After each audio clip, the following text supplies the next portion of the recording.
إيه هصير أحسن، هصير أحسن، هصير أحسن. إيه هصير أحسن، هصير أحسن، هصير أحسن.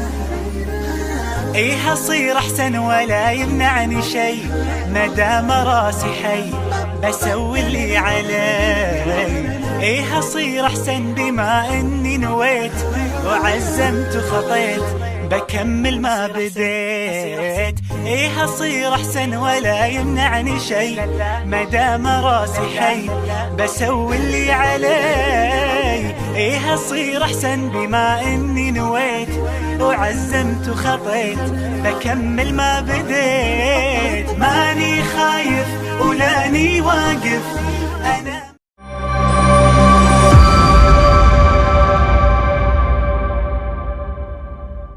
Assalamualaikum warahmatullahi wabarakatuh. Innalhamdulillah wassalatu wassalamu ala rasulillah wa ala alihi wa sahbihi wa man tabi'ahum bi ihsan ila yaumil qiyamah. Kepada seluruh para tamu pada teras kehidupan ilmu, kepada para penuntut ilmu, kepada pecinta kebenaran, yang semoga Allah memberikan kita kebaikan, Allah memberikan kepada kita hati yang tidak pernah merasa cukup dengan setiap nasihat yang kita peroleh dari Allah dan Rasulnya. Karena sesungguhnya kehidupan ini kegelapan, kecuali mereka yang mendapatkan nasihat. Karena nasihat itu pada dasarnya adalah pelita pada kehidupan kita. Makanya tidak salah kalau Rasulullah SAW mengatakan, kalau Allah menginginkan kebaikan kepada seorang hamba, maka Allah fahamkan mereka tentang kehidupan agama mereka. Karena memang nasihat kebenaran yang disampaikan Allah dan Rasulnya merupakan pelita pada kegelapan hidup yang kita jalani. Inilah yang menjadikan kita senantiasa berharap semoga Allah memberikan keberkahan pada kehidupan kita dan senantiasa kita mendapatkan ilmu. Karena sejatinya ilmu adalah tempat kita mengistirahatkan hati kita. Hotel bintang 5 mengistirahatkan hati adalah ketaman ilmu. Supaya kita ketika habis mengistirahatkan hati kita, kita mendapatkan booster, mendapatkan motivasi untuk menyelesaikan kewajiban dan amanah yang Allah bebankan kepada kita pada sisa kehidupan kita. Inilah yang menjadikan kita senantiasa memohon kepada Allah semoga Allah senantiasa memberikan ilmu. Karena ilmu akan menyembuhkan dari berbagai macam kegetiran. Perkara apapun yang kita jumpai selama kita mendapatkan ilmu, maka kita tahu menyelesaikan setiap masalah itu. Karena ilmu merupakan kunci jawaban dari seluruh pertanyaan pada kehidupan kita. Semoga Allah memberikan keberkahan sekaligus memberikan kepada kita setiap petunjuk ilmu dan memberikan keberkahan dalam setiap ilmu yang kita peroleh pada kehidupan kita. Alhamdulillah, tentunya senantiasa kita bersyukur kepada Allah Subhanahu wa Ta'ala atas nikmat yang Allah berikan pada kehidupan kita. Kesyukuran itu merupakan sebuah kendaraan bagi hati kita untuk meluaskan keberkahan pada kehidupan kita ketika kita bersyukur kepadanya. Orang yang bersyukur kepada Allah sejatinya dia tidak akan sombong. Karena apapun yang dia peroleh bukan karena kehebatan, bukan karena kepintaran. Tapi apapun yang dia peroleh, apapun yang dia dapatkan sejatinya turun dari Allah. Orang yang dia bersyukur juga sembuh dari penyakit hasad. Karena yang salah bukan apa yang telah dicapai oleh orang lain, tetapi apa yang dia syukuri pada apa yang Allah berikan kepadanya itu akan menjadikan dia betul-betul tidak memiliki sebuah keinginan untuk hasad. Karena dia memaknai pemberian Allah merupakan pemberian yang terbaik. Dan kita tentunya paham bahwasanya di antara perkara yang sering kita lupakan pada kehidupan kita adalah bersyukur. Karena terkadang kemudahan yang kita peroleh, fasilitas dunia yang kita dapatkan, terkadang justru meninafubukan kita dari sebuah bagian kesyukuran yang harusnya kita berikan sebanding dengan kemudahan fasilitas yang kita peroleh dalam kehidupan. Tidak membahayakan apapun yang telah kita peroleh, apapun yang telah kita capai, selama kesyukuran kita lebih besar daripada semua kenikmatan. Yang membahayakan itu adalah ketika fasilitas kehidupan, materi yang kita peroleh jauh lebih tinggi daripada kesyukuran yang kita berikan. Maka kenikmatan itu ibarat gula yang bisa merusak komponen penting dalam tubuh. Karena sesungguhnya itulah yang menjadikan kita bersyukur di dalam setiap apapun yang kita peroleh. Hari ini kita hidup pada zaman materialisme. semuanya diukur dengan waktu, semuanya diukur dengan jabatan, semuanya diukur dengan finansial. Dan kita tidak bisa menghadapi getirnya zaman materialisme dan kapitalisme ini kecuali ketika kita memegang tongkat kesyukuran kita pada kehidupan kita untuk menuntun hati kita kepada perkara yang menjadi sebuah keberkahan dalam kehidupan kita. Orang gagal bahagia itu bukan karena takaran yang Allah berikan kepadanya salah, atau karena takaran yang Allah berikan itu kurang. Karena takaran Allah tidak pernah salah, takaran Allah tidak pernah kurang dari apa yang dibutuhkan oleh manusia. Maka sesungguhnya ketika ada manusia yang mereka gagal menjadi hamba yang lapang hatinya, manusia yang bahagia, itu disebabkan karena kurangnya dia bersyukur terhadap semua yang sudah Allah berikan kepada hidupnya. Kita memang tidak bisa memiliki apa yang kita mau. Kita memang tidak bisa memiliki apa yang kita inginkan. Dari semua hal yang mungkin hari ini belum kita dapatkan. Tetapi sejatinya kita bisa mensyukuri apapun yang sudah Allah berikan kepada kita. Karena pada perkara itulah maka merubah yang sempit menjadi lapang. Merubah yang musibah menjadi anugerah. Merubah yang getir menjadi manis. Atas semua kesyukuran yang terus kita berikan pada perjalanan kita menghambakan diri kepada Allah. Kepada Allah kita bersyukur dan kepada Allah kita menggantungkan seluruh kehidupan kita. Semoga semakin mendekati ajal yang Allah tetapkan kepada kita, semoga kita bersyukur. Apapun itu, selama dilapangkan, bersyukurlah. Selama kita disempitkan, bersabarlah. Tidak ada yang lebih utama dari keduanya. Selama keduanya menghantarkan kita kepada ridho dan rahmatnya Allah Subhanahu wa Ta'ala. Kepada Allah kita bersyukur. Kita tentunya memahami betul kalau kita pernah membaca sebuah penjelasan dari Ahlul Hikmah. Ada penjelasan dari Ahlul Hikmah yang begitu bagus untuk kita renungkan. Ahlul Hikmah itu berkata, harta yang paling rendah atau nikmat yang paling rendah itu harta. Jadi kalau kita diberikan sebuah kenikmatan yang bernama harta, maka sesungguhnya itu kenikmatan yang paling rendah. Kenikmatan ini sejatinya Allah berikan secara sama antara orang kafir dengan orang yang beriman. Mereka ada yang dikayakan, orang yang kafir juga banyak yang dikayakan. Karena kenikmatan yang paling rendah itu adalah harta. Makanya ketika Allah nyuruh kita berkorban, maka Allah menyuruh berkorban dengan sesuatu yang sifatnya rendah, yaitu adalah harta kita dan dunia kita. Karena kenikmatan yang paling rendah itu adalah harta. Kenikmatan yang paling besar itu adalah kesehatan. Yang para ulama lalu mengatakan kenikmatan yang besar itu yang kedua itu adalah kesehatan. Karena kalau kita sehat semua itu menjadi nikmat. Makanya kalau kita sudah sakit, harta yang kita miliki, finansial yang kita dapatkan terkadang menjadi tidak berharga. Kalau seseorang sudah menderita penyakit dengan berbagai macam perkara yang menggerogoti dirinya. Bahkan tidak sedikit kita menjumpai ada orang menjual rumahnya, menjual mobilnya yang telah dia capai, telah dia dapatkan dengan susah payah. Ketika dia menebus setiap pengobatan dan obat yang dia jadikan menjadi penyembuhan untuk dirinya. Makanya betul bahwasanya kesehatan adalah nikmat yang besar. Kenikmatan yang awet itu adalah ketika kita mendapatkan anak yang solih. Kenikmatan yang awet. Karena mendapatkan anak yang solih itu terus bermanfaat bagi kita. Kemanapun kita pergi, kalau kita mendapati anak yang solih itu membahagiakan kita. Dia awet dia. Maka kita menjadi lapang, semua kesulitan yang kita dapati kalau kita mendapati anak kita sesuai dengan keinginan kita untuk menjadi anak yang taat, maka kita menjadi lapang. Getirnya kehidupan menjadi jauh tidak terasa kalau kita melihat anak-anak kita bertumbuh kembang di dalam kondisi yang baik. Birrul walidain, berbuat kebaikan kepada kita yang terbaik, memprioritaskan orang tuanya, selalu memberikan yang terbaik kepada orang tuanya dan selalu pula di dalam hidupnya melakukan ketaatan, maka itu merupakan nikmat yang awet. Makanya sampai kita mati, kalau kita mendapati anak kita sholih, mendapati anak kita taat kepada Allah, maka awet dia memberikan kebaikan bagi orang tua. Kita mati di dalam kubur, anak kita sholih, maka anak kita mendoakan kita, dan doa anak yang sholih itu nyampe kepada orang tua. berulang-ulang sering saya menyampaikan, tidak setiap anak ketika berdoa itu sampai kepada orang tuanya. Sampai anak itu betul-betul solih pada kehidupan mereka. Sampai anak itu betul-betul solih. Kalau anak itu sudah solih, baru doanya nyampe kepada orang tuanya. Baru doanya bisa memberikan kebaikan kepada orang tuanya di alam barzah. Sebagaimana yang disebutkan oleh Rasulullah SAW. Idza mata ibnu Adam in qata'a amaluhu illa min salasin. Kalau anak Adam itu meninggal dunia, terputus seluruh amalnya kecuali 3 perkara. Salah satunya waladun shalihun yad'u lahu. Salah satunya adalah anak yang sholih yang mendoakan orang tua. Nabi di situ menyebutkan anak yang sholih. Nabi tidak menyebutkan anak, tapi menyebutkan anak yang sholih.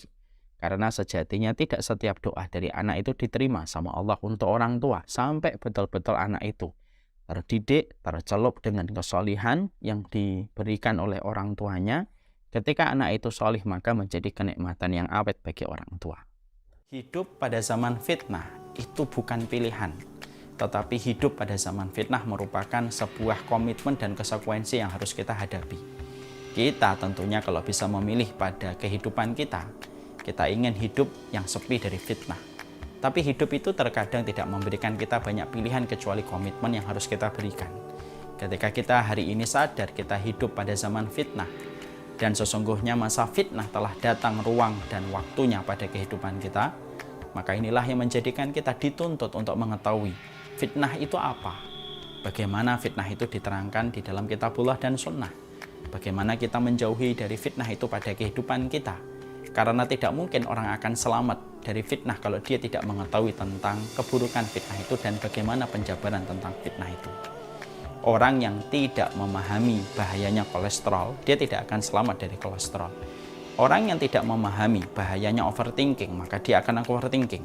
Orang yang tidak memahami tentang fitnah, bahwasanya fitnah merupakan perkara yang selalu ditakutkan dan dikhawatirkan para sahabat setelah kemunafikan. Bagaimana selamat dari fitnah kalau dia saja tidak mengetahui tentang keburukan fitnah? Para sahabat itu, mereka khawatir terhadap kemunafikan. Dan tidak ada yang mereka khawatirkan setelah kemunafikan kecuali adalah fitnah yang datang pada kehidupan manusia sebagaimana gelombang air laut ketika menjorok ke daratan dan tidak ada satupun rumah yang selamat ketika dilewati gelombang air itu. Setingkat Umar bin Khattab, setebal imannya, sekuat takwanya, itu pun masih ketakutan ketika sudah bicara tentang fitnah. Pada sebuah riwayat disampaikan bagaimana Umar bin Khattab bertanya, siapa di antara kalian yang mengetahui tentang hadis masalah fitnah yang pernah disampaikan Nabi? Tidak ada yang mengacungkan jarinya kecuali adalah Hudzaifah ibnul Yaman. Lalu Hudzaifah ibnul Yaman berkata, fitnatur rajuli fi malihi wa ahlihi wa tukaffaru bis salati was sadaqati wal amru bil ma'ruf wa nahyu 'anil munkar. Setiap orang itu nanti akan mendapatkan fitnah pada dirinya, pada keluarganya, pada hartanya. Dan fitnah itu tidak bisa ditepis dan ditahan kecuali dengan sholat, puasa, sedekah, dan amar ma'ruf nahi mungkar. Lalu Umar bin Khattab mengatakan kepada Hudzaifah ibnul Yaman, laisa hadhil fitnah allati uriduha ya Hudzaifah. Ini bukan fitnah yang kutanyakan kepada dirimu. Walakin uridul fitnah allati tamuju kama yamujul bahar. Tapi sesungguhnya yang aku tanyakan kepada dirimu, wahai Hudzaifah, terangkanlah kepadaku sebuah fitnah sebagaimana gelombang air laut yang tidak ada satupun rumah yang dilewati gelombang air laut itu kecuali mereka akan merasakan fitnah itu. Maka Hudzaifah ibnul Yaman berkata, sesungguhnya antara dirimu dengan fitnah itu terdapat pintu, wahai Umar, dan tidak akan masuk pada dirimu fitnah tersebut. Tahukah kita bahwasanya Umar adalah pintu yang menjaga kehidupan manusia dari fitnah, dan pintu itu nanti dirusak dengan terbunuhnya Umar bin Khattab oleh Abu Lu'lu'ah al-Majusi. Maka semenjak saat itulah mengalir fitnah pada kehidupan manusia, dan sifat fitnah itu datang dari yang kecil membesar dan tidak ada ujungnya sampai hari kiamat ditegakkan oleh Allah.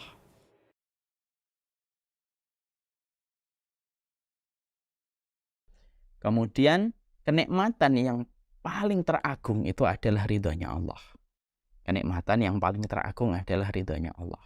Karena orang kalau sudah mendapatkan ridhonya Allah, maka tidak membahayakan pandangan orang kepadanya, tidak membahayakan berapapun yang dia peroleh dan berapapun yang dia genggam. tidak membahayakan irisan takdir apapun yang Allah berikan kepadanya selama dia dalam kondisi ridho kepada Allah dan Allah pun ridho kepadanya. Karena itu merupakan kenikmatan yang sangat teragung pada kehidupan manusia. Ketika manusia, makhluk yang lemah, makhluk yang rapuh, berjalan pada rendah riuhnya kehidupan, lalu dia mendapatkan keridhaan dari Allah. Maka itu merupakan sebuah perkara yang teragung dalam kehidupan kita. Sebagaimana yang disampaikan oleh Allah, wa ridwanum minallahi akbar. Keridhaan Allah itu merupakan sesuatu yang paling besar. Nah, inilah yang menjadikan kita akhirnya paham. Kenikmatan yang paling rendah itu harta, kenikmatan yang besar itu adalah kesehatan, kenikmatan yang awet itu adalah anak yang solih kepada Allah, dan kenikmatan yang paling agung itu adalah keridhaan Allah dalam kehidupan kita. Makanya kalau ada di antara kita kok dapatnya harta, itu nikmat yang rendah. Kalau kita sehat, kita mendapatkan kenikmatan besar, yang sejatinya kesehatan lebih bernilai daripada uang yang kita dapatkan. Kalau kita mendapati anak kita solih, berarti kita mendapatkan kenikmatan awet. Karena sampai kita mati di liang kubur, kita akan tetap mendapatkan manfaat dari anak kita. Tapi kalau kita mendapatkan ridhonya Allah, maka sesungguhnya itu merupakan kenikmatan yang paling besar dan paling agung dalam kehidupan kita menjadi manusia. Inilah yang menjadikan kita memahami betul bahwasanya kita pada kehidupan kita ingin untuk meraih ridhonya Allah. Tentunya ridhonya Allah itu bukan merupakan proses tetapi hasil. Jadi orang-orang yang mereka mendekat kepada Allah, merekalah yang akan mendapatkan keridhaan dari Allah. Karena keridhaan dari Allah itu tidak bisa didapatkan secara spontanitas, tidak didapatkan dengan kita membalikkan tangan, tidak bisa didapatkan secara laduni tiba-tiba kita diridhai oleh Allah. Tentunya itu di luar akal penerimaan hati dan akal yang bersih dan hati yang benar. Tidak mungkin seseorang itu mendapatkan keridhaan dari Allah, mendapatkan kecintaan dari Allah dengan tidak melakukan apapun, dengan tidak mengerjakan apapun. Itu tidak mungkin orang akan mendapatkan keridhaan dari Allah. Tapi sesungguhnya keridhaan dari Allah dan kecintaan dari Allah itu merupakan kristalisasi dari usaha yang terus dilakukan manusia sampai mereka mendapatkan kecintaan dari Allah. Mana dalilnya Ustadz bahwasanya keridhaan dari Allah itu adalah bagian dari hasil dan bukan proses? Yaitu ketika kita merenungkan apa yang pernah disabdakan oleh Rasulullah di dalam hadis qudsi. Ketika Allah itu berfirman, wa ma yazalu 'abdi yataqarrabu ilayya bi syai'in mimma aftaratu 'alaihi wa la yazalu 'abdi yataqarrabu ilayya bin nawafili hatta uhibbah. Tidaklah aku mendapati hambaku mendekat kepadaku dengan perkara yang wajib, lalu dia menambahkan dengan perkara yang sunnah, kecuali aku akhirnya ridho, jatuh cinta kepadanya. Di situ Allah menyampaikan sendiri, wa ma yazalu 'abdi yataqarrabu ilayya bi syai'in mimma aftaratu 'alaihi. Tidaklah hambaku mendekat kepadaku, berarti ada usaha. Di situ disebutkan abdi, hambaku, hambanya Allah, yataqarrabu ilayya, mendekat kepada Allah. Berarti untuk memetik ridhanya Allah itu ada usaha yang terus dilakukan, mengumpulkan setiap modal untuk dipantaskan supaya kita mampu mendekat kepada Allah. Dan ketika apa yang kita lakukan ketika mendekat kepada Allah diterima oleh Allah, dari perkara wajib yang kita tunaikan, dari perkara sunnah yang kita kerjakan, disitulah kita akan mendapatkan kecintaan dari Allah. Wa ma yazalu 'abdi yataqarrabu ilayya bi syai'in mimma aftaratu 'alaihi wa la yazalu 'abdi yataqarrabu ilayya bin nawafili hatta uhibbah. Sampai aku jatuh cinta kepadanya. Dan itu menunjukkan bahwasanya ridhanya Allah merupakan derajat tertinggi kehidupan manusia ketika menjadi walinya Allah. Orang yang dicintai oleh Allah, diridhai oleh Allah, itu walinya Allah. Dan mendapatkan derajat kewalian diri kita supaya kita dicintai oleh Allah. Tentunya ada ilmu yang harus kita kaji, ada amal yang harus kita kerjakan, ada sebuah ibadah yang kita persembahkan. Disitulah ketika persembahan ketaatan kita, ibadah kita yang dibangun di atas ilmu, diterima oleh Allah Subhanahu wa Ta'ala, maka itulah yang menjadikan kita menyandang salah satu status yang paling mulia pada kehidupan manusia, yaitu menjadi walinya Allah. Nah, makanya kitab ini adalah sebuah kitab yang kita kaji, yang kita pelajari, yaitu 40 karakteristik mereka yang dicintai oleh Allah Subhanahu wa Ta'ala. Kita kaji, kita pelajari, karena pada dasarnya kita ingin dalam kehidupan kita, pada sisa kehidupan kita, bagaimana kita bisa menjadi orang-orang yang Allah ridhoi dengan apa yang kita lakukan sesuai dengan petunjuk yang disampaikan oleh Allah dan Rasul-Nya. Nah, inilah yang menjadi latar belakang kenapa kita mempelajari kitab 40 karakteristik mereka yang dicintai oleh Allah Subhanahu wa taala. Maka sesungguhnya di sini kita akan mendapati bahwasanya karakteristik orang yang dicintai oleh Allah. Pada kesempatan hari ini kita akan membahas golongan yang ke-15. Orang yang dicintai oleh Allah yaitu adalah mereka yang bermanfaat bagi manusia. Ini merupakan pembahasan kita hari ini. Jadi salah satu kriteria orang yang dicintai oleh Allah adalah mereka yang mampu memberikan manfaat kepada manusia. Sebelum kita membahas tentang dalilnya, tentang hujahnya, bagaimana menerangkan kedudukan dalil tentang posisi orang yang memberikan manfaat merupakan orang yang dicintai oleh Allah, ada beberapa hal yang kita harus mengerti. Yang pertama, bahwasanya agama yang kita imani adalah agama yang baik dan agama yang benar. Ini agama Islam. Agama ini agama yang baik, tetapi agama itu tidak hanya butuh kebaikan, agama itu butuh kebenaran. Dan kita harus yakin, seyakin-yakinnya, hakul yakin, bahwasanya agama yang kita pilih adalah agama yang baik dan agama yang benar. Agama yang kita imani ini merupakan sebuah agama yang tidak hanya memfokuskan dan memberikan konsentrasi manusia hanya beribadah kepada Allah. Tetapi sesungguhnya agama yang kita imani, agama yang kita yakini merupakan agama yang tidak mengajarkan egosentris kepada setiap pemeluknya, tetapi mengajarkan bagaimana kehidupan agama yang kita imani, kebaikannya dan kebenarannya, itu betul-betul menjadikan atau memberi atmosfer kepada kehidupan kita, bahwasanya kebaikan pada kehidupan agama kita adalah ketika kita memberi manfaat kepada orang lain. Makanya sebagian besar syariat yang Allah bebankan pada kehidupan kita itu syariatnya, kalau kita telisi, kalau kita bedah, ujungnya adalah memberi manfaat. Ya, mari kita bedah. Ada syariat sedekah. Kalau kita bedah, syariat sedekah itu memberikan manfaat kepada orang supaya harta yang kita miliki tidak hanya berputar di antara orang yang kaya, supaya ada sebuah bridging yang terbangun antara si kaya dan si miskin ketika sedekah disyariatkan, memberikan manfaat. Ketika kita diperintahkan berbuat baik kepada tetangga, itu pada dasarnya memberikan manfaat kepada tetangga kita supaya tetangga kita merasa nyaman berdekatan rumahnya dengan kita ketika kita paham agama kita. Kita diperintahkan untuk bermuka tersenyum, melemparkan senyuman kita kepada orang lain, supaya orang lain ketika melihat kita merasakan keteduhan di hatinya dan jiwanya ketika melihat senyuman kita. Kita disuruh ngomong yang baik, dan kalau tidak bisa ngomong yang baik, diam sembari mengharapkan pahala dalam kediaman kita, supaya perkataan kita tidak merangkai permusuhan dan pertikaian disebabkan kita tidak menjaga omongan kita, dan supaya orang tidak terlukai dengan apa yang kita ucapkan. Ini sebagian kecil yang saya sebutkan. Kalau kita lihat dari syariat sedekah, memuliakan tetangga, berkata yang baik, senyum, semuanya itu mengarah kepada kita bahwasanya agama kita merupakan agama yang jauh dari sifat egosentris. Tetapi agama kita itu adalah agama yang memberikan sebuah pengkondisian dan atmosfer bahwasanya menjadi hambanya Allah itu adalah berapa besar manfaat yang kita berikan kepada orang lain. Makanya betul kata Ali bin Abi Thalib radhiyallahu anhu, ketika beliau ditanya oleh sahabat Hamam, bagaimana itu salah satu di antara penghuni surga. Disebutkan oleh Ali bin Abi Thalib banyak sifat yang dimiliki oleh penghuni surga. Salah satunya yang disebutkan oleh Ali bin Abi Thalib, salah satu di antara ciri khas dan identitas para penghuni surga, yaitu adalah keselamatan yang dia berikan kepada orang dan kepada alam di sekitarnya. Artinya mereka tidak merusak, artinya mereka tidak memberikan madarat, tetapi justru memberikan manfaat dan memberikan kebaikan.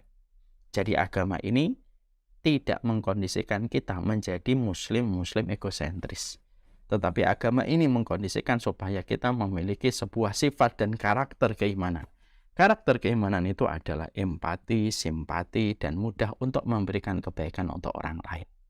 Makanya kalau ada orang yang memahami agama kita, bahwasanya agama kita selalu melulu tentang bicara sholat, hanya melulu bicara tentang zikir, lalu tidak ada kebaikan yang dirasakan oleh orang ketika di dekatnya, karena dia tidak memahami benar agama kita, maka pada dasarnya ada proses referensi yang kurang sempurna. Ada proses belajar yang tidak tersambung dengan baik.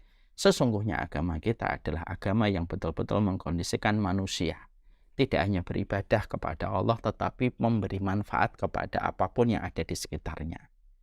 Ketika punya wajah, wajahnya menyenangkan. Ketika punya mulut, mulutnya tidak menyakiti. Ketika punya tetangga, tetangganya merasa nyaman.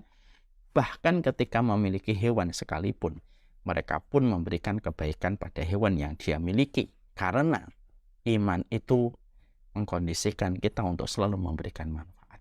Makanya kita kalau punya hewan, hati-hati jangan sampai menzalimi hewan. Karena kita sudah diberitahu oleh Rasulullah di dalam sabdanya, ada seseorang wanita yang masuk neraka gara-gara menzalimi kucing. Udzibat imra'atun fi hirratin sajanatha. Ada seorang perempuan yang diadab di dalam neraka gara-gara kucing yang dia zalimi. Dia masukkan ke dalam kamar, dia biarkan kucing itu kelaparan sampai akhirnya mati kelaparan. Lalu wanita itu diadab oleh Allah gara-gara apa yang dia kerjakan ketika menzalimi kucing. Itu menjadikan kita paham, lu sampai kucing pun merasakan manfaat kalau setiap orang mengerti tentang agama yang dia imani. Makanya kita bisa mulai memahami ya, kalau akhirnya kita mendapati penjelasan dari Rasulullah bahwasanya kalau ada seseorang yang berilmu, dia sering mengkaji ilmu, maka seluruh binatang yang di darat dan di lautan akan memintakan ampunan kepada mereka yang belajar. Pertanyaan kita, kenapa kalau ada orang mukmin, dia belajar tentang agamanya, dia paham agamanya, ketika dia belajar sampai semut di dalam lubang, hingga ikan paus di dalam lautan pun memintakan ampunan kepada mereka yang terus mempelajari agama mereka dalam petunjuk yang mereka pahami dalam kehidupan. Kenapa binatang-binatang itu memintakan ampunan? Ternyata ada penjelasan.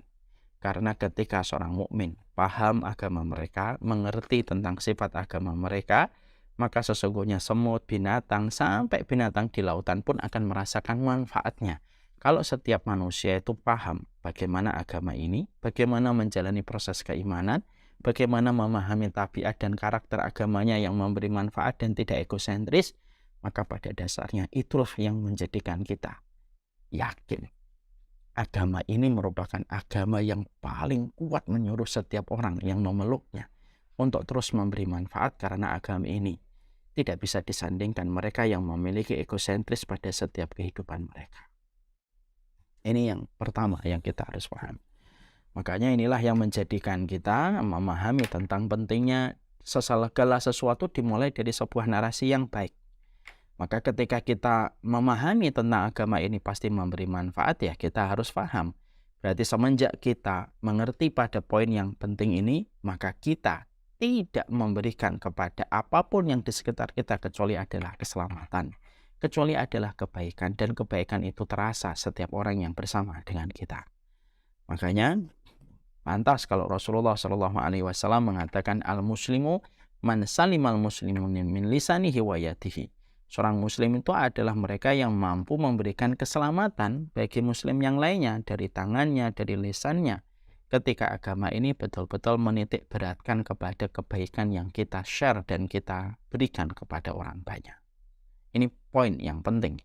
Ini yang kita tidak boleh sama sekali luput dan tidak boleh terskip. Bahwasanya agama ini adalah agama yang bukan menyuruh kita untuk egosentris. Ini kita harus paham.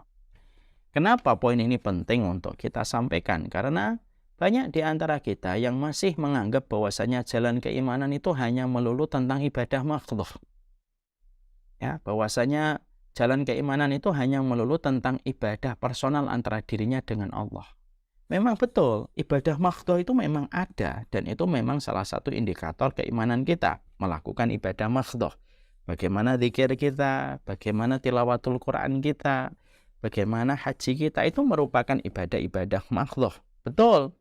Tapi ketika kita memperhatikan ibadah makhluk yang kita tujukan kepada Allah Subhanahu wa taala, maka sesungguhnya Ibadah mahdhah itu bukan mewakili seluruh kesempurnaan kita di dalam kita beriman. Tetapi ibadah mahdhah yang kita lakukan merupakan sebagian dari jalan keimanan. Sebagian dari jalan keimanan itu adalah ketika kita mentaati kepada Allah dalam ketaatan ibadah mahdhah yang kita kerjakan. Tapi ini tidak cukup. Ini tidak cukup. Tapi jalan keimanan itu adalah bagaimana kita menjadi pribadi-pribadi yang tadi bisa memberikan manfaat. Bukan hanya fokus pada ibadah mahdhah, tetapi dia bisa memberikan manfaat kepada manusia. Ya ilahal wujud qad sa'imtul. Jauhkanlah orang ini dari neraka, ya Allah. Ketika pandangan, maka sesungguhnya Al-Quran itu memetakan orang-orang yang mereka tidak pernah ingat. Mereka rela terstruktur, terevaluasi di dalam proses mereka belajar. Macam peristiwa yang mana peristiwa itu satin orang, maka kelak pada kehidupan di akhirat mereka nanti lapor hisab kemudian mulai dilakukan. Maka ketika hisab itu sudah mulai dijalankan, tapi mereka tidak jahat, mereka tidak mendolimi. Tidak ada orang yang kebingungan dalam kehidupan di akhirat, kecuali kebingungan tidak pernah punya istri dan Allah tidak punya anak. Allah nanya kepada orang Nasrani, yang satunya tidak mau masuk lagi ke lubang itu, semacam itu. Ketika sudah bicara tentang bagaimana apinya itu berisi di dalamnya air, dan mereka menyangka bahwasanya mereka akan diberikan kesegaran sejenak. Fahamaltul huda sadiqan fil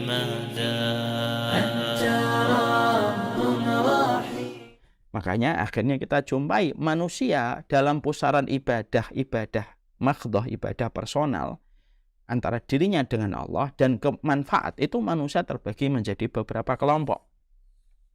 Ada manusia yang mereka begitu rajin di dalam ketaatan, begitu memukau di dalam sebuah perkara ibadah. Tapi orang lain tidak merasakan manfaat dari apa yang ada dan apa yang menjadi kehidupannya. Orang lain tidak merasakan kebaikannya, orang lain tidak merasakan manfaat ketika berdekatan dengan dirinya, walaupun dia menjadi ahli ibadah. Mungkin dia ahli ibadah, sholatnya panjang, qiraatul Qur'annya panjang, tapi ternyata orang di sekitarnya tidak merasakan apapun manfaat. Sehingga sepi manfaat yang dia berikan kepada orang lain. Sehingga akhirnya orang semacam ini tidak sedikit. Mereka selalu menempatkan dan mendefinisikan iman itu ya ibadah mahdhah dia kepada Allah. Sudah, cukup itu. Sudah. Tidak usah memperdulikan yang lain. Yang penting saya sholat. Yang penting sholat saya tidak terganggu. Yang penting saya bisa haji dan umrah. Sudah selesai. Dan menganggap itu sudah mewakili apa yang dia harapkan ketika akan mendapatkan rahmatnya Allah. Nah, tentunya ini tidak benar. Karena Rasulullah tidak pernah mencontohkan ini. Ada kelompok yang kedua. Ada kelompok yang mereka itu selalu memperhatikan aspek manfaat yang dia lakukan, dia kerjakan. Tetapi lalai di dalam melaksanakan ibadah mahdhah dia. Dalam masalah ibadah kesolihan dirinya dengan Allah dia berantakan. Mungkin dia banyak membantu, mungkin dia baik, mungkin dia tidak menzalimi, tapi dia ketika sudah bicara ketaatan dan ibadah dia berantakan. Dia tidak pernah sholat, mungkin dia tidak pernah tilawatul Quran, tapi dia selalu mengatakan yang penting hidup itu memberi manfaat. Walaupun memang betul hidup itu sejatinya dalam keimanan memberi manfaat. Tapi tentunya ketika hidup kita memiliki sebuah tujuan memberi manfaat bagi orang dan bagi apapun yang di sekitar kita, itu tidak menafikan kewajiban kita di dalam beribadah personal kepada Allah di dalam ibadah mahdhah yang kita lakukan dan kita kerjakan. Karena itu pun merupakan bagian dari rumpun keimanan dan jalan keimanan kita. Itu kelompok yang kedua. Makanya kelompok yang kedua itu biasanya sudahlah hidup itu yang penting ngasih manfaat sama orang. Tidak usah dolimin orang, tidak usah nyakitin orang. Tapi kalau sudah bicara tentang ketaatan, ibadah, sudah bicara tentang ilmu, sudah bicara tentang zikir, mungkin bicara tentang bagaimana menjadi muslim kafah gitu, mungkin mereka tidak tertarik. Mereka akan berkata, alah sudahlah, tidak usah ngomong itu. Yang penting itu kita memberi manfaat aja. Kadang-kadang sholatnya tidak dikerjakan, kadang-kadang tilawah Qur'annya diremehkan. Itu ada yang kedua. Yang ketiga yaitu kelompok manusia yang beriman kepada Allah Subhanahu wa taala. Ketika dia beriman kepada Allah Subhanahu wa taala, maka dia perhatikan bagaimana aspek ibadah dia kepada Allah dan dia perhatikan aspek manfaat yang akan lahir pada kehidupan mereka. Karena dia paham tentang agama yang dia imani merupakan agama yang besar, agama yang mempadu-padankan jalurnya dia dengan Allah dan mempadu-padankan bagaimana hubungan dia dengan sesama manusia, bahkan sampai kepada hewan sekalipun. Makanya itulah yang menjadikan akhirnya ketika kelompok ini ada kelompok yang pertama, ada kelompok yang kedua, ada kelompok yang ketiga. Tentunya tidaklah muncul kelompok yang pertama kecuali karena tidak memaknai agama ini merupakan agama yang memberikan atmosfer supaya kita memberi manfaat. Ada yang memahami yang kedua ketika hanya memberi manfaat tetapi tidak memperhatikan ibadah. Ini tidak akan ada kalau kita memahami betapa pentingnya juga ibadah kita kepada Allah. Nah, inilah yang menjadikan kita paham. Ini poin penting saya sampaikan supaya kita mengerti. Tidak ada agama yang paling mengkondisikan kita supaya kita tidak menjadi muslim egosentris kecuali adalah Islam. Jalur keimanan pada dasarnya tidak akan sempurna sampai kita bisa memberi manfaat kepada orang lain. Makanya itulah yang menjadikan kita paham bagaimana manfaat itu merupakan salah satu sebab kebaikan. Orang yang sholat manfaatnya kembali kepada dirinya.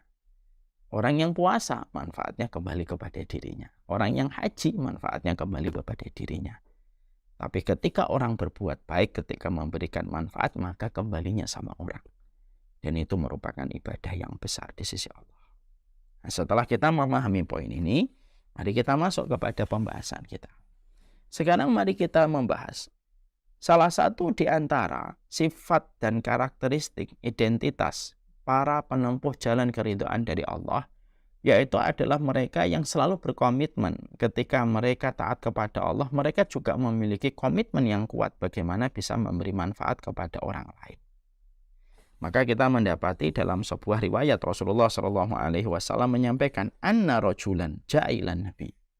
Ada seorang laki-laki datang kepada Rasulullah SAW. Faqala ya Rasulullah. Dia berkata, ya Rasulullah, ayun nas ahabbu ilallah. Maka Rasulullah ditanya, ya Rasulullah, apa amalan yang paling dicintai oleh Allah? Apa amalan yang paling dicintai oleh Allah? Wa ayyul a'mal ahabbu ilallah, dan apa amal yang siapa manusia yang paling dicintai oleh Allah? Wa ayyul a'mal ahabba ilallah, dan apa amalan yang paling dicintai oleh Allah? Jadi laki-laki ini menggunakan dua pertanyaan sekaligus. Siapa manusia yang paling dicintai oleh Allah dan apa amal yang paling dicintai oleh Allah? Faqala Rasulullah SAW menjawab, ahabbun nasi ilallahi anfa'uhum linnas. Nabi menjawab, manusia yang paling dicintai oleh Allah adalah manusia yang memberikan manfaat kepada orang lain. Jadi ketika kehidupan kita selalu memberikan manfaat kepada orang lain, maka pada dasarnya ini merupakan salah satu perkara yang menjadikan seseorang itu menjadi manusia yang memiliki kelebihan di sisi Allah. Dia memiliki sebuah fasilitas besar di sisi Allah ketika dia bisa memberikan kebaikan kepada manusia. Dia menjadi manusia yang baik. Bahkan orang-orang yang semacam ini ketika dia bisa memberikan manfaat kepada manusia, dia bukan hanya menjadi manusia yang paling dicintai oleh Allah, tapi itu yang menjadikan sebuah perkara. Nikmat itu Allah dawamkan dan Allah abadikan kepada mereka selama mereka itu memberikan manfaat kepada orang. Ini sebuah perenungan untuk kita semua. Jadi Bapak dan Ibu dan saya, kalau kita mendapatkan sebuah kenikmatan besar di sisi Allah Subhanahu wa Ta'ala, kalau kita ingin semua nikmat yang Allah berikan kepada kita itu terus ada kenikmatan yang Allah berikan kepada kita, syaratnya adalah bagaimana kenikmatan yang Allah berikan kepada kita menjadikan kita fasilitator untuk memberikan kenikmatan kepada orang. Selama kita menjadi fasilitator untuk memberikan nikmat kepada orang, maka selama itu kenikmatan Allah akan jaga untuk kita. Tapi kalau ada orang yang diberikan kenikmatan oleh Allah, ternyata tidak memberikan kenikmatan, dia tidak mau menjadi fasilitator kenikmatan itu kepada orang lain, maka Allah ambil kenikmatan itu dan Allah pilih hamba yang mau menjadi fasilitator kenikmatan ketika memberikan manfaat kepada orang. Itu betapa dahsyatnya menjadi orang yang dicintai oleh Allah ketika memberi manfaat. Mari kita membaca dalam sebuah riwayat dari Abdullah bin Umar. Rasulullah SAW menyampaikan, Inna lillahi aqwaman yakhtassuhum bin ni'am lima nafi'il ibad. Ibnu Umar ini kata Rasulullah SAW, kata Rasulullah dari riwayat Ibnu Umar, Rasulullah itu mengatakan, Inna lillahi aqwaman yakhtassuhum bin ni'am. Allah itu punya kaum yang banyak. Di mana kaum-kaum itu Allah memberikan kepada kaum-kaum itu adalah sebuah kenikmatan. Jadi ada kaum, ada keluarga, ada masyarakat yang Allah memberikan kepada mereka kenikmatan. Yakhtassuhum bin ni'am. Allah memberikan kepada mereka pengkhususan nikmat, anugerah yang Allah berikan kepada kaum itu. Lima nafi'il ibad, selama mereka memberikan manfaat kepada manusia. Wa yusabbituha indahum lima nafi'im wa yusabbituha indahum ma nafa'uhum. Dan Allah mengawetkan kenikmatan kepada keluarga, kepada masyarakat, kepada kaum, kepada pribadi. Allah awetkan anugerah yang Allah berikan kepada mereka selama mereka terus memberikan manfaat kepada orang lain. Jadi nikmat yang Allah berikan kepada mereka. Jadi manfaat yang Allah berikan kepada mereka. Faidahum lam yanfa'uhum. Kalau mereka sudah tidak lagi memberi manfaat atas nikmat yang Allah berikan dan anugerahkan kepada mereka, orang yang diberikan nikmat ini tidak lagi memberi manfaat kepada orang, hawwalahallahu anhum ila ghairihim. Maka Allah mencabut nikmat yang sudah Allah berikan kepada orang itu, kepada keluarga itu. Allah cabut nikmat yang sudah Allah berikan. Ketika dia tidak lagi mau menjadi fasilitator kebaikan dan manfaat untuk orang lain dari nikmat yang Allah berikan, Allah cabut. Allah pindahkan kepada orang, keluarga, dan masyarakat yang mau memberikan manfaat itu, dan Allah pindahkan itu dengan begitu mudah. أكون بالقيم العظيمة جدولا نسقي الحياة محبة وفعالا هي هكذا قيم النجاة تحثني فأخوض فيها للنجاة نزالا هي هكذا قيم النجاة تحثني فأخوض فيها للنجاة نزالا لا تسأل المقدام عن سبل العلا ستراه طيرا بالعزيمة جاء أسمو وأجتاز السماء جلالا فأزيد أسراب الغيوم جمالا وألون الدنيا بأجمل بسمة وأكون للخير العميم مثالا. Ini menjadikan kita akhirnya memahami, Masya Allah, menjadi pribadi yang dicintai oleh Allah Subhanahu wa Ta'ala, bahwasanya menjadi manusia itu yang betul-betul bisa memberi manfaat. Manfaat ilmunya, manfaat hartanya, manfaat kebaikannya. Maka dia ketika memberikan manfaat ini, maka akhirnya Allah akan terus memberikan kebaikan kepada mereka. Ya, lima nafi'il yakhtassuhum bin ni'am, lima nafi'il ibad. Allah memberikan kepada beberapa kaum yang Allah pilih, Allah memang kasih anugerah. Dan Allah uji dia dengan anugerah yang Allah berikan kepada mereka. Kalau mereka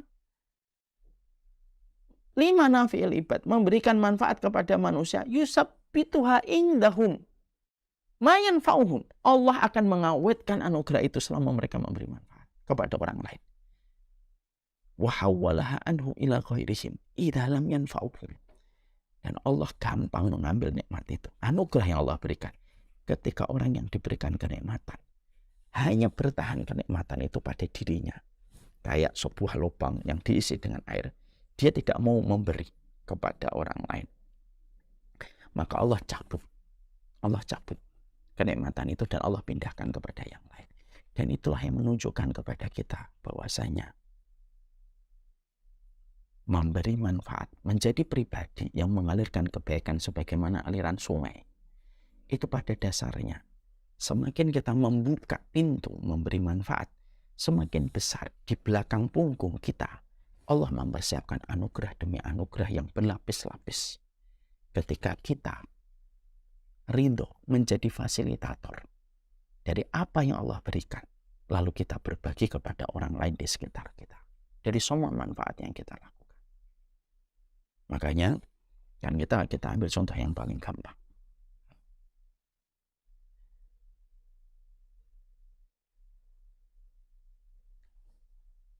Proses belajar yang terbaik itu mengajar.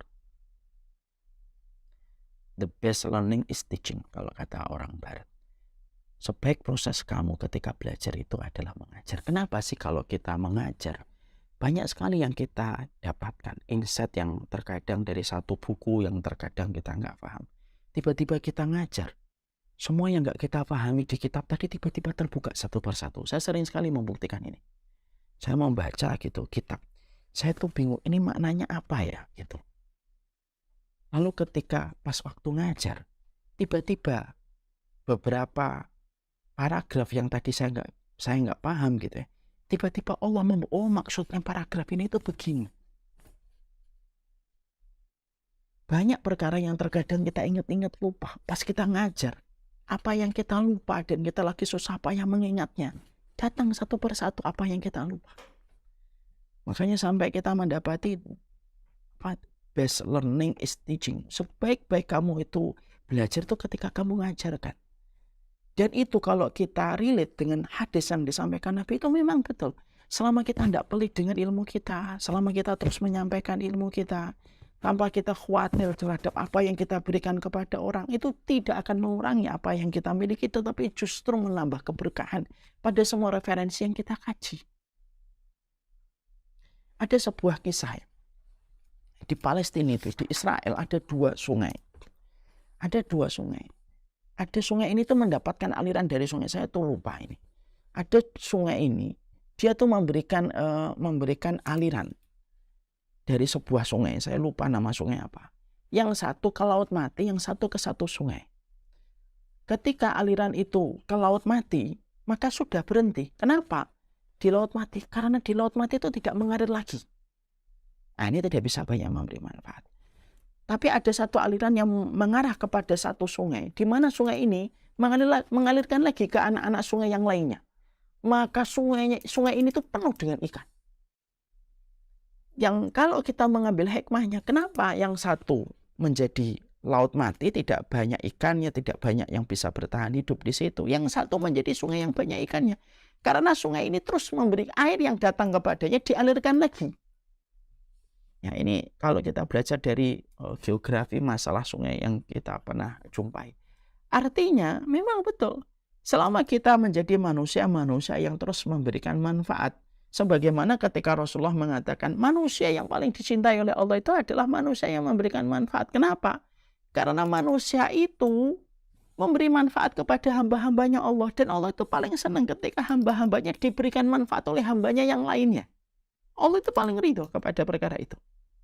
Makanya pada dasarnya seorang mukmin sejati itu pada dasarnya bisa dirasakan manfaatnya.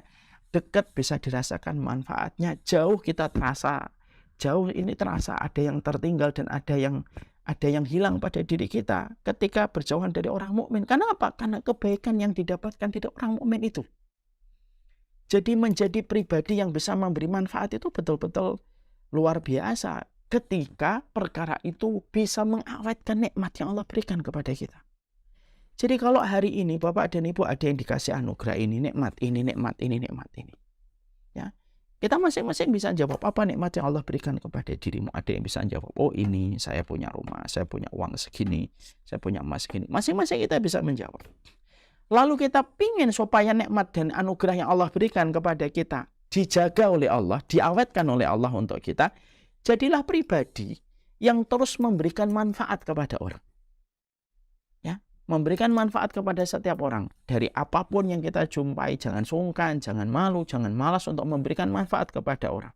Selama kita terus memberi manfaat kepada orang, maka selama itu pula Allah akan terus memberikan dan menjaga nikmat ini. Tetapi ketika tidak lagi memberikan manfaat, maka Allah cabut nikmat itu. Allah cabut nikmat itu. Dan Allah pindahkan kepada yang lainnya yang bersedia menjadi fasilitator kebaikan untuk orang lain. ketika orang yang pertama tidak lagi mau menjadi fasilitator nikmat yang Allah berikan kepada mereka. Apa yang tertahan di kita cenderung busuk. Tapi apa yang kita alirkan menghindarkan kita dari busuknya air. Jadi kalau ada hujan tertampung di sebuah tempat, dia tidak mengalir, maka lama-lama air itu akan busuk, lumut akan tumbuh, berbagai macam hal yang tidak baik akan ada di sebuah tempat air yang tidak mengalir. Makanya kan kita mendapati sebuah kaidah yang sederhana ya, air itu kalau tidak mengalir ya cenderung busuk. Tapi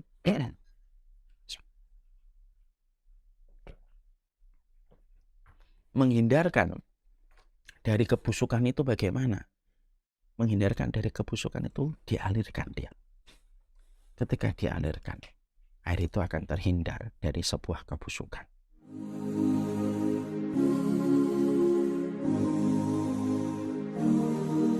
بين الرجاء والخوف قلبي طائر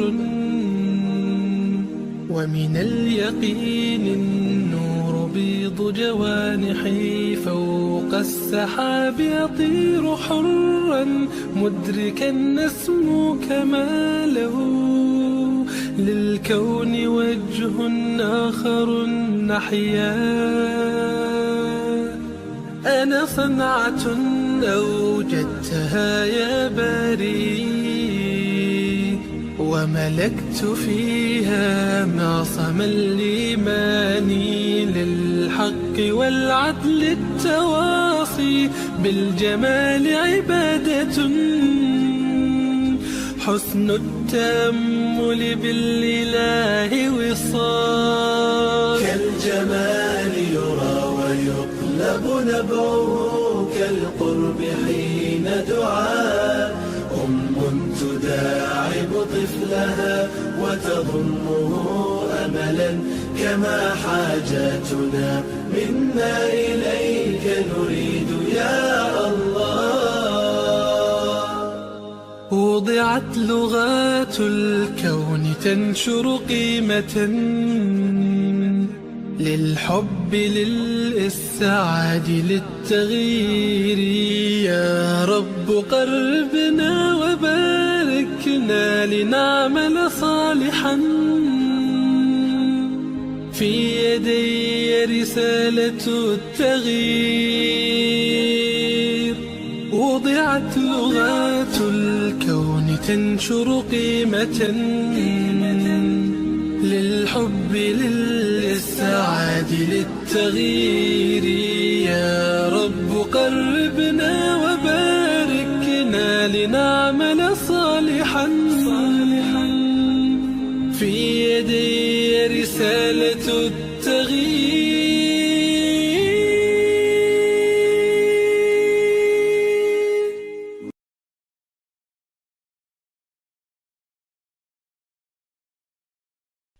kita mengambil hikmah dalam peristiwa, kita mengambil hikmah dari hikmah yang kita jumpai di air itu apa?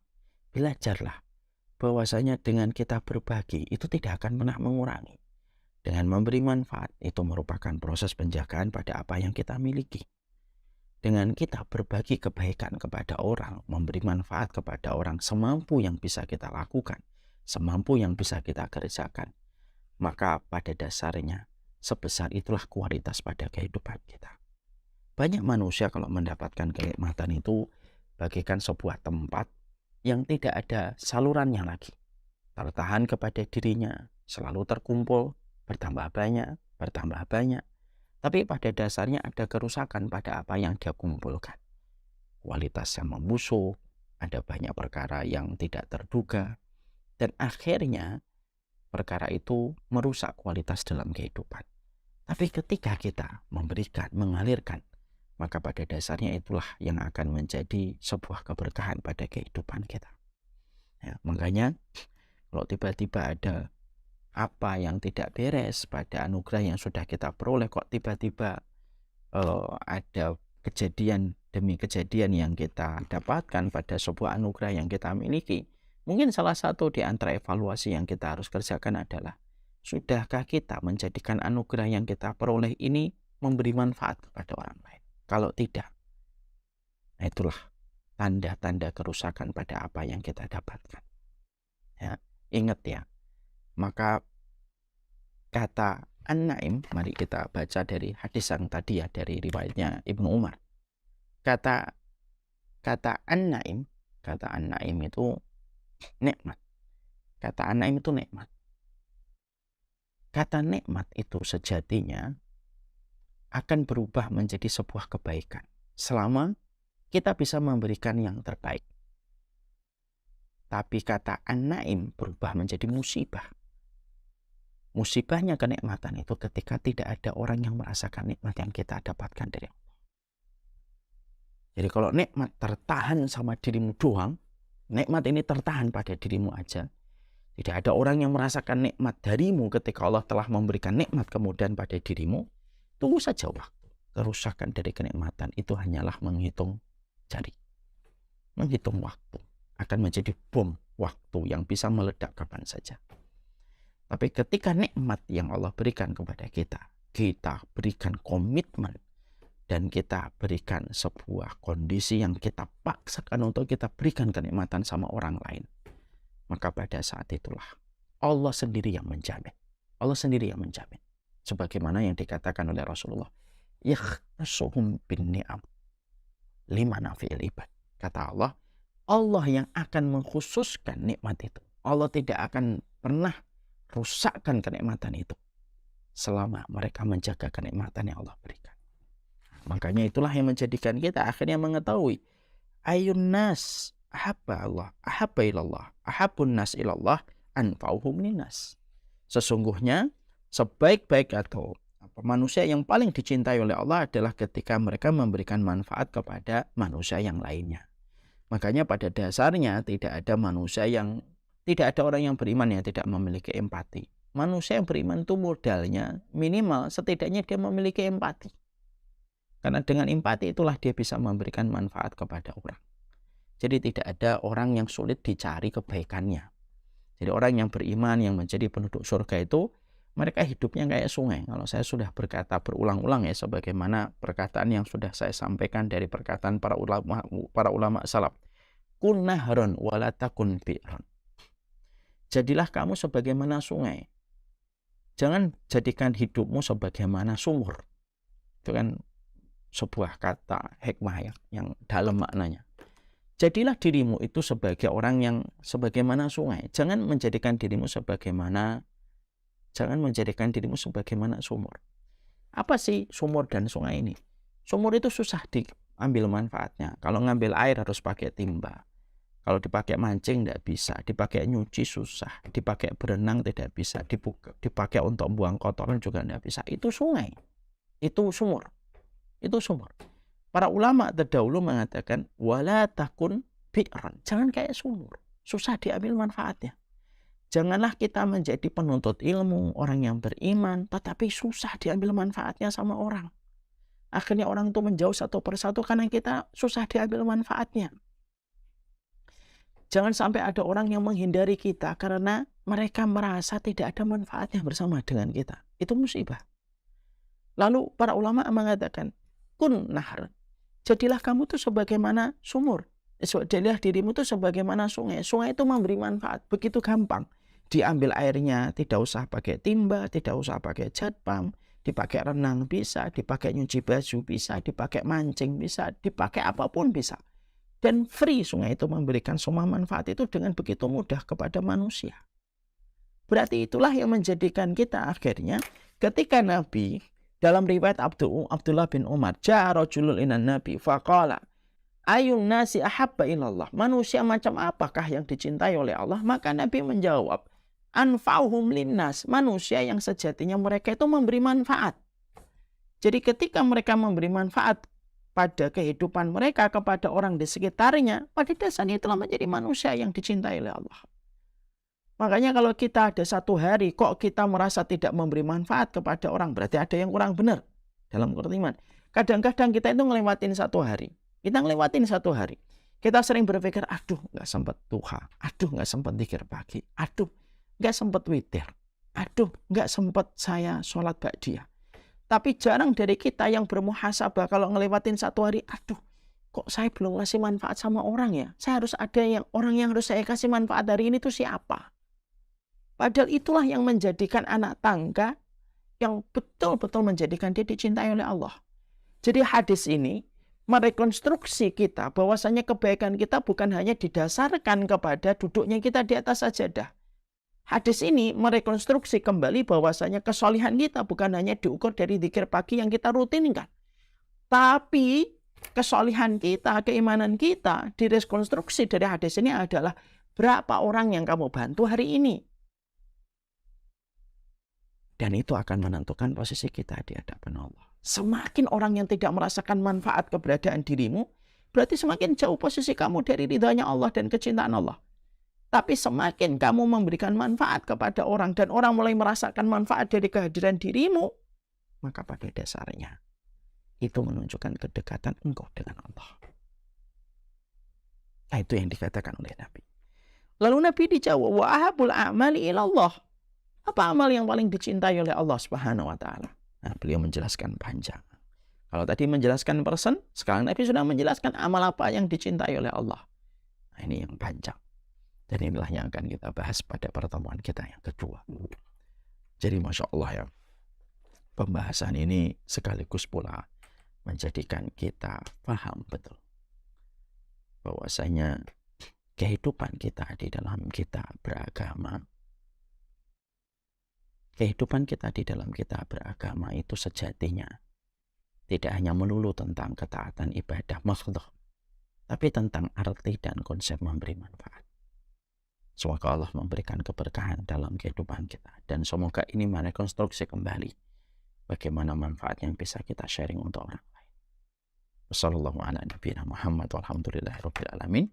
Nah, kita serahkan kepada Pak Erik. Ini baru part yang pertama. Nanti kita akan teruskan pada part yang kedua. في ليلة من الليالي لست أدري ما تراني ظلمة تغمرني يا رب. الأرض ضاقت والسماء وقلبي ما عرف الضياء والدمع بات يبكي يا إلهي يا إلهي يا إلهي يا إلهي يا إلهي.